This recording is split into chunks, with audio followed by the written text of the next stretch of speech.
وادی تیرا میں دہشت گردوں کے خلاف کامیاب آپریشن پر سیکیورٹی فورسز کو خراج تحسین پیش کرتے ہوئے وزیر اعظم اور حکومتی عہدیداروں سمیت دیگر سیاسی قائدین اور رہنماؤں نے لیفٹیننٹ کرنل محمد حسن حیدر سمیت دیگر جوانوں کی شہادت پر گہرے دکھ اور افسوس کا اظہار کیا۔ دہشت گردی کے خلاف جنگ میں پاک فوج کی عظیم قربانیاں، حکومتی اور سیاسی شخصیات کا وادی تیرا میں کامیاب آپریشن پر سیکیورٹی فورسز کو خراج تحسین۔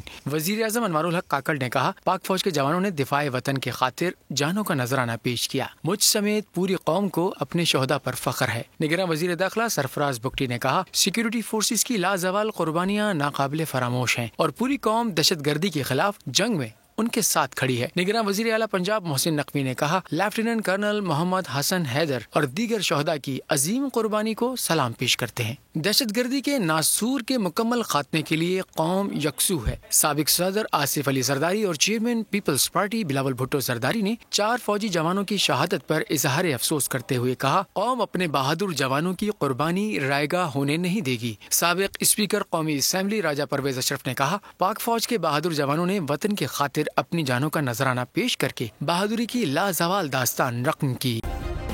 سبسکرائب کریں اور بیل دبائیں تاکہ کوئی خبر رہ نہ جائے۔